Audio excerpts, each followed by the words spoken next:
आज से हम लोग क्वांटम मैकेनिक्स स्टार्ट कर रहे हैं एंड ये हम लोग लेक्चर बाय लेक्चर करेंगे। सो आज का ये पहला लेक्चर है एंड ऐसे कर करके हम लोग पूरी क्वांटम मैकेनिक्स खत्म करेंगे, राइट। सो बाकी जो सीरीज चल रही है वो चलती रहेंगी, राइट। ये वाली मैंने इसमें स्टार्ट कर दी, ठीक है। सो बेसिकली क्वांटम मैकेनिक्स क्या है, इसे समझने से पहले हम लोग जानना पड़ेगा कि फिजिक्स क्या होती है। बहुत बेसिक क्वेश्चन है, लेकिन इसे 99% लोग गलत आंसर करते हैं। बिकॉज आप किसी से पूछेंगे तो फिजिक्स को वो लोग ऐसे डिफाइन करेंगे कि physics it is a part of science which deals with nature. Basic सभी लोग डिफाइन करते हैं, बट जहाँ तक मुझे फील होता है फिजिक्स एक पार्ट ऑफ साइंस कहना इनएप्रोप्रिएट है। Because physics should be a part of our life. Because हम लोग कुछ भी एक्टिविटी करते हैं सब जगह फिजिक्स इन्वॉल्व है। यहाँ तक कि आपका मोशन हो रहा है, उसमें आप उसमें अपनी वेलोसिटी का कैलकुलेट करना चाह रहे हैं, आपके मोशन में फ्रिक्शन का एप्लीकेशन आ रहा है, बिना फ्रिक्शन के आप मूव ही नहीं कर सकते हैं। एंड बहुत सारी और चीज़ें हैं। बिकॉज जब तक फ्रिक्शन नहीं होगा तब तक आपका मोशन पॉसिबल ही नहीं है। तो वहाँ पे फ्रिक्शन जो टर्म है वो भी फिजिक्स से आया। आपका मोशन हो रहा है, वहाँ पे आपकी मैकेनिकल एनर्जी कन्वर्ट हो रही है काइनेटिक एनर्जी में, तो वहाँ पर फिजिक्स का एप्लीकेशन आ रहा है।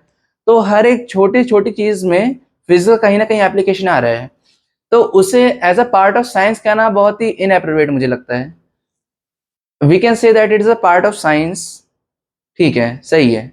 बट उससे ज्यादा एप्रोप्रिएट रहेगा कि it should be said it is a part of our life which deals with nature, जो हम लोग को नेचर को समझने में हेल्प करती है। बेसिकली फिजिक्स वो होती है। अब फिजिक्स की दो ब्रांचेस होती हैं। अभी अगर मैं मॉडर्न फिजिक्स की बात करूं, जितनी भी अभी फिजिक्स डेवलप हुई है, तो उसे हम लोग दो पार्ट्स में क्लासिफाई करते हैं।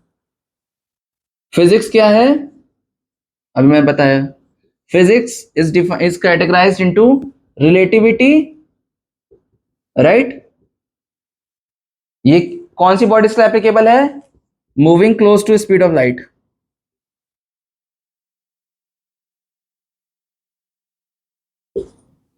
राइट।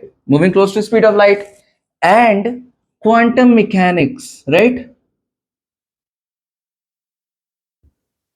क्वांटम मैकेनिक्स ये कौन से पार्टिकल्स है? Very minute particles like electron, proton वगैरह, राइट।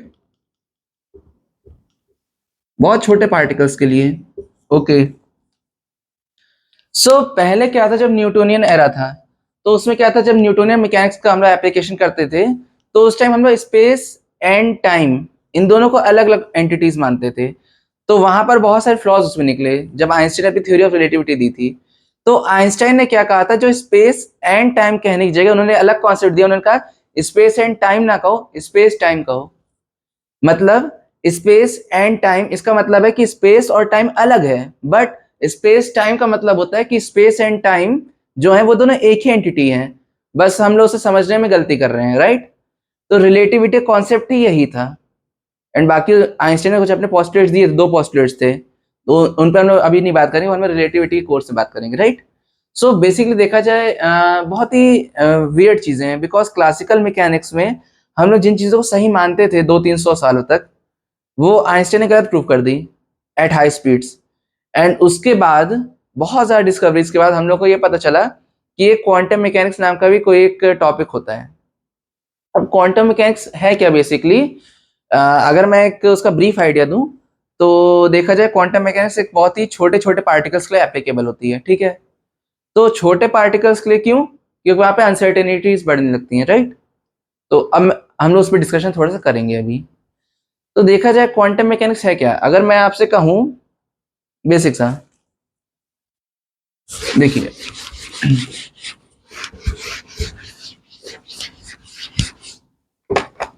अगर आपके पास एक बॉडी है, सपोज करिए वो 2 kg की है, ठीक है।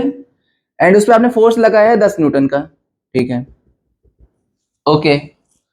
तो at t is equal to 2 second मुझे आप उसका पोजीशन, वेलोसिटी, मोमेंटम एंड उसकी काइनेटिक एनर्जी सब बताइए, ठीक है। पोजीशन कैसे निकलेगा? क्योंकि लीनियर मोशन है, तो x is equal to u, इसका जीरो है, इनिशियल वेलोसिटी जीरो है, ठीक है। u is equal to u t plus half a t square, u क्या है, जीरो है, तो बना half a t square, okay. अब यहाँ पे हम न्यूटन का फॉर्मूला लगाएंगे, F is equal to m a, second law of motion, right. वहां से फॉर्मूला बना था F is equal to m ए। अगर dm बाई dt मतलब चेंज इन मास 0 है, ठीक है, एंड यहाँ पे कोई मास का चेंज हो नहीं रहा है, अज्यूम कर रहे हैं, एक आइडियल कंडीशन है, ठीक है, ना फ्रिक्शन है, कुछ भी नहीं है। तो force is equal to ma, ठीक है, वहां से a क्या आया F/m, ठीक है, कैलकुलेट करो 10/2 5 मीटर पर सेकेंड स्क्वायर, पुट करो हाफ इंटू 5 इंटू 2 का स्क्वायर, क्या बना है 10 मीटर। तो यहां से स्टार्ट करेगा 0,0 से, तो ये मूव करेगा 10,0 तक यहां पर, ठीक है, समझ आ रहा है, ओके। अब उसकी वेलोसिटी कैसे निकालेंगे, v is equal to u plus a t, तो u जीरो, a कितना है 5 है, t कितना है 2 है, तो वो क्या है 2 इंटू 5 10 मीटर पर सेकेंड, वेलोसिटी निकाल लिए। मोमेंटम क्या होता है mv, मैग्नीट्यूड की बात हो रही है, वेक्टर भी लोगे तो कोई बात नहीं, वहां पे आई कैप लगा देना, बस बात खत्म। तो m क्या है 2 है, एंड वेलोसिटी कितना है 10 है, 20 kg मीटर पर सेकेंड, ये मोमेंटम आ गया। एनर्जी की बात करो, kinetic energy half mv square, half into mass कितना 2 इंटू वेलोसिटी का स्क्वायर 10 का स्क्वायर 100 जूल। एंड आप इस दुनिया जितने पार्टिकल्स हैं जिनका मास 2 kg है, आप उन्हें लेंगे एंड उसे 10 न्यूटन की फोर्स से अप्लाई करेंगे, प्रोवाइडेड आइडियल कंडीशंस हैं, ठीक है, अगर आइडियल कंडीशंस नहीं है तब भी आप कैलकुलेशन से कर सकते हैं चीजें, ठीक है, वो एक्सपेरिमेंटली हम निकाल सकते हैं, ठीक है, एंड रिजल्ट भी एकदम सेम आएगा हर टाइम। इसका क्या मतलब है, अगर मैंने कोई भी ऑब्जेक्ट लिया 2 kg का जिसमें मैं 10 न्यूटन फोर्स लगा रहा हूं, तो वो 10 मीटर ट्रेवल करेगा एंड उसका मोमेंटम यही रहेगा, उसकी वेलोसिटी यही रहेगी, एनर्जी यही रहेगी, ठीक है। आइडियल कंडीशन से आइडियल नहीं भी होगी तब भी एक्सपेरिमेंटली डेटा सेम ही आएगा, ठीक है। तो इसका मतलब एक बहुत ही ट्रू स्टेटमेंट यहां लिख रहा हूं, ट्रू स्टेटमेंट नहीं कहूंगा, क्लासिकल के ट्रू है, एंड आपको सुनने में बहुत ऑब्वियस लगेगी। ट्रूली आइडेंटिकल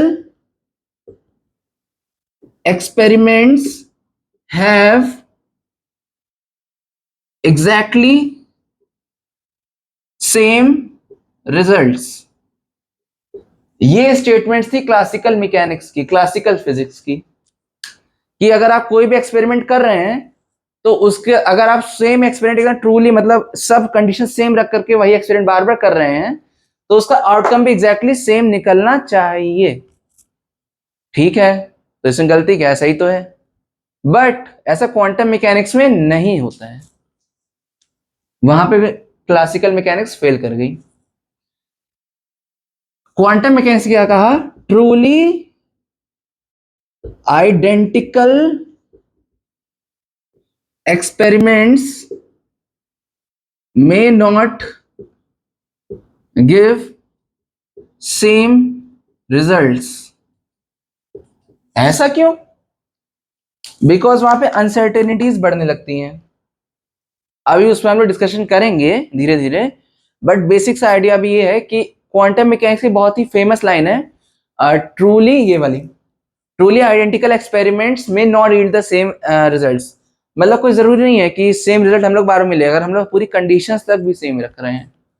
तो इसके पीछे बहुत सारे एक्सपेरिमेंट्स भी हुए थे, तो वो मैं बताता हूं, जैसे कि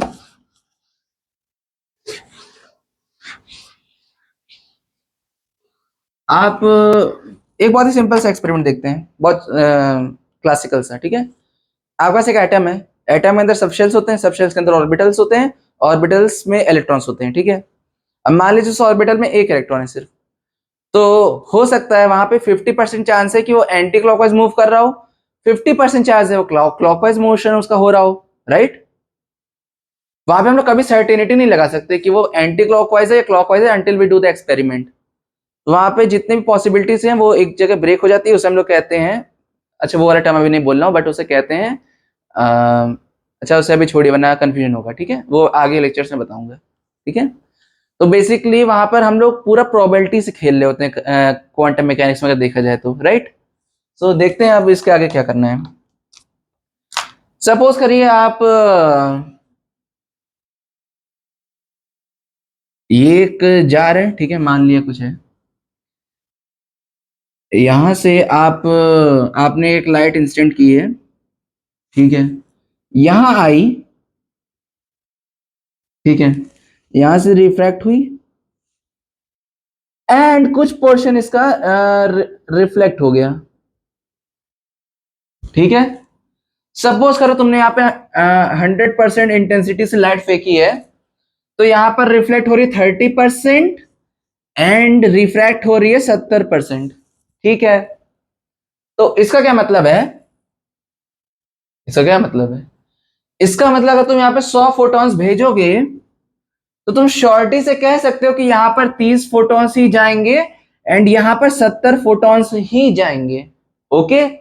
बट अगर मैंने कह दिया तुमने सिर्फ एक फोटॉन भेजा है, तो उसके पास 30% चांसेस है कि वो रिफ्लेक्ट होगा एंड 70% चांसेस है कि वो रिफ्रैक्ट होगा until you do the experiment. तो इसका मतलब क्या है, इसका मतलब है कि तुम्हें पता ही नहीं कि वो करेगा क्या एग्जैक्टली। तुम्हारे पास मल्टीपल फोटॉन्स थे तो तुमने कह दिया कि 30 इसमें से वहां जाएंगे एंड 70 यहां जाएंगे, ठीक है। बट यहां से एक अनसर्टेनिटी बनी रही ना कि वो फोटोन कहां जाएगा, रिफ्रैक्ट होगा या रिफ्लेक्ट होगा, राइट। एक फोटोन के अगर मैं से बात करूं तो, और अगर मल्टीपल फोटॉन्स हैं तो मल्टीपल केस में हम लोग प्रोबेबिलिटी लगा रहे हैं कि मतलब 100 में से 30 उधर जाएंगे एंड 100 में 70 इधर जाएंगे, ठीक है। बट हम लोग ये नहीं बता पा रहे इंडिविजुअली फोटोन कैसे जाएंगे, एक इंडिविजुअल फोटोन क्या रिफ्रैक्ट करेगा या रिफ्लेक्ट करेगा, ये हम लोग को नहीं पता है, राइट। ये चीज है। जब यहाँ पर यही प्रॉब्लम आई थी क्वांटम मैकेनिक्स में, मतलब यही प्रॉब्लम आई थी जिससे क्वांटम मैकेनिक्स का डेवलपमेंट हुआ था। एंड बहुत सारे और एक्सपेरिमेंट्स हुए। कुछ एक्सपेरिमेंट्स के बारे में डिस्कस करते हैं। आप लोगों ने डिफ्रैक्शन एक्सपेरिमेंट सुना होगा, फ्रॉनियर शायद नाम था उनका। तो उन्होंने डिफ्रैक्शन प्रूव किया था, तो आप लोग इसे घर पे भी कर सकते हैं। इनफैक्ट आपको क्या करना है, मैं इसका एक्सपेरिमेंट कभी करूंगा। ये इसका ऑन ऑफ स्विच हो गया, एक रफली डायग्राम बना रहा हूँ। यहां से एक लाइट एमिट होगी, लेजर लाइट, ठीक है। यहां पर आपको क्या रखना है, ग्रेटिंग।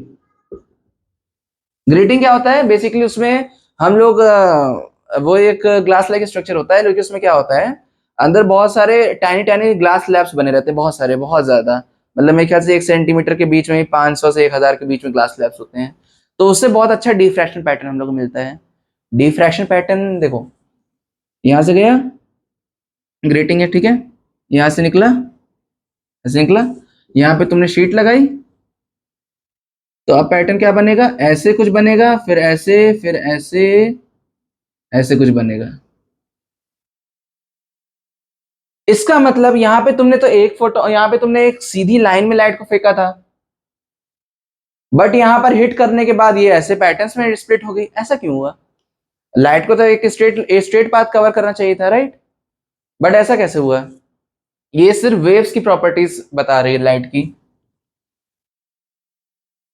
क्योंकि सिर्फ और सिर्फ वेव्स डिफ्रैक्ट कर सकती हैं, सिर्फ और सिर्फ वेव्स ही इंटरफेरेंस पैटर्न शो कर सकती है। तो इसका मतलब एक बहुत बड़ा वहां से डिबेट आया था कि जो लाइट है, लाइट कहना वर्ड गलत होगा, रेडिएशन कहो, क्योंकि लाइट का जनरली मतलब क्या होता है कि हम लोग विजिबल लाइट्स की बात करते हैं। रेडिएशन का मतलब क्या होता है, हम लोग पूरा इंफ्रा से लेकर के गामा तक हम लोग बात करते हैं, राइट। तो लाइट कहो या फिर रेडिएशन कहना ज्यादा बेटर होगा, ओके, ठीक है। तो जो रेडिएशन है वो मतलब एक वेव नेचर शो कर रही है। तो वहां से एक डिबेट उठा कि जो लाइट है या रेडिएशन है वो क्या है, एक वेव है, ठीक है।